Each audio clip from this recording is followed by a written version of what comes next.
Bonjour, je m'appelle Julie Garnier, je suis candidate aux élections européennes pour la France Insoumise.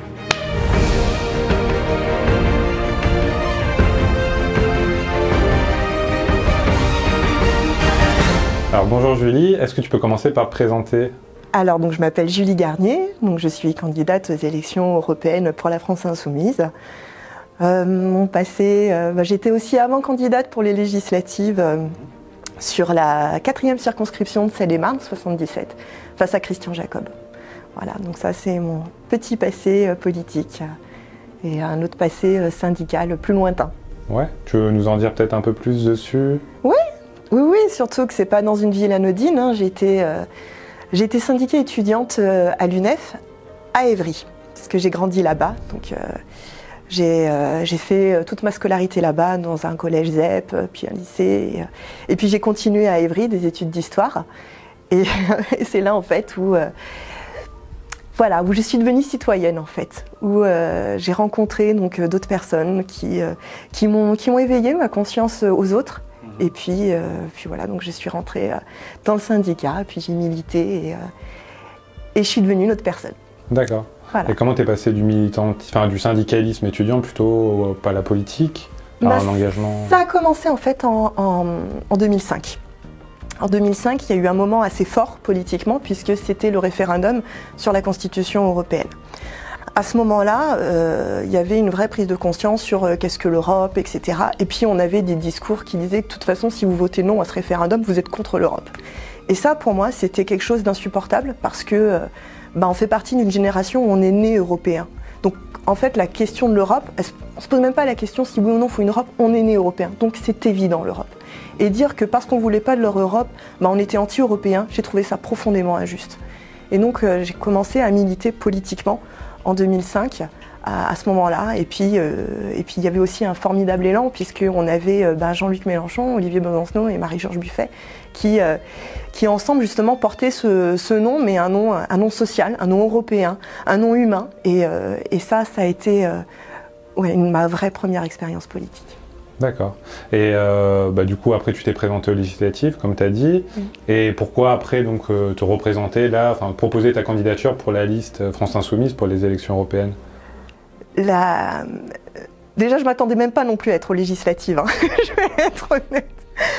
J'ai monté un groupe d'appui dans ma ville et pour les présidentielles parce que voilà, 2012 avait représenté déjà quelque chose, avait signifié quelque chose, et 2017 devait derrière donner un élan, vraiment quelque chose. L'avenir en commun, c'est vraiment un programme qui est construit, qui est complet. Et je voulais vraiment le porter avec l'aide de toutes les bonnes volontés autour de moi.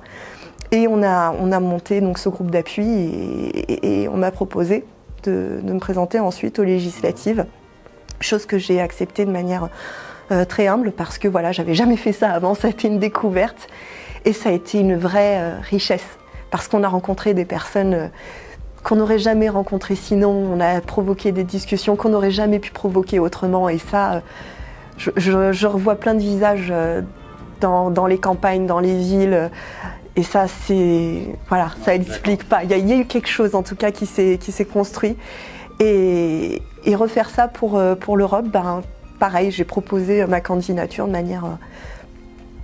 on ne sait jamais. Et puis, surprise.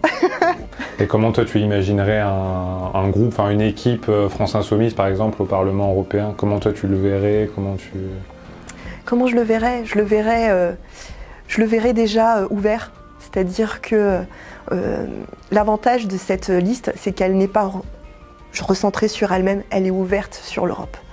Parce qu'on a des alliances avec des amis espagnols, des italiens, danois. Tout ça, ça va au-delà en fait de notre groupe. Et déjà pouvoir partager toutes ces richesses-là, c'est ça que je trouve extraordinaire en fait. D'accord. C'est un groupe ouvert. D'accord, ok. Ce qu'on nous reproche bien justement. Oui, et non, justement, c'est tout l'inverse. D'accord, c'est plus partager des idées communes avec d'autres partenaires européens. Justement. Créer une Europe justement... telle qu'on la voudrait, pas telle que nous l'impose, telle que nous on la voudrait, telle que la politique devrait être en fait. D'accord, ok. Et tu parlais tout à l'heure de ton quotidien, c'est quoi ton travail par exemple? Je travaille dans l'enseignement supérieur, au CNAM, Le CNAM, c'est quoi? Oui, je peux préciser. C'est Conservatoire national des arts et métiers. C'est en fait, c'est l'université, comme j'ai dit, un peu pour les grands. C'est-à-dire tous ceux qui n'ont pas pu mener des études juste en sortant du bac, mais qui se disent voilà, moi j'ai envie d'avoir un diplôme parce que ça va pouvoir me permettre d'avoir plus de responsabilités, ou alors ça va pouvoir me permettre de me réorienter, de faire un boulot que j'aime. Ou ben voilà. Vous allez dans ce genre d'établissement et j'en croise tous les jours des personnes qui ont envie de s'armer justement face à la vie, face à la dureté de la vie aussi. Et tous les jours, je prends des leçons en fait. Ce sont ces personnes-là qui me donnent des leçons. Et si tu es au Parlement européen, quels seraient les combats qui te tiennent toi particulièrement à cœur, que tu souhaites mener, porter tout particulièrement? Tout particulièrement, alors ça va être issu forcément un peu de mon expérience en Seine-et-Marne, mais je pense que c'est le cas des campagnes en fait en France. On est très vite confronté à l'agriculture intensive, aux déchets.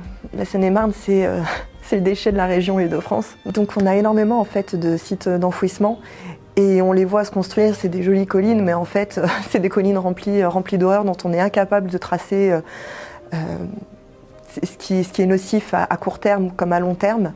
Et donc ça, oui, le combat écologique. Il y a une grande partie des déchets d'Île-de-France, je crois, qui sont expédiés dans son département. On ne sait pas quoi en faire. On n'a aucune politique, de toute façon, des déchets en France, de manière générale. Et c'est vrai que l'écologie, on voit que ça devient de plus en plus une urgence parce qu'on va dans le mur, tout simplement.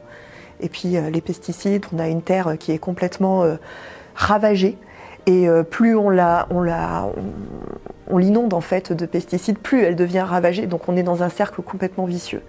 Et tout ça, il faut que ça s'arrête parce qu'on voit bien que la nature autour de nous, elle est en train de changer.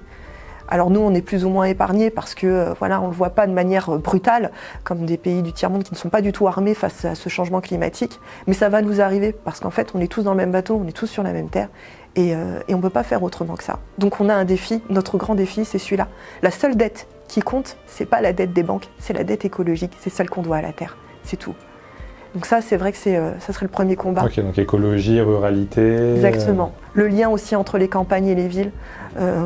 On a trop souvent affaire à une dichotomie entre ce que devrait être la ville, là où se renforcent en fait toutes les forces qui sont mises, donc les services publics, etc. Et puis on a des campagnes qui à côté sont abandonnées.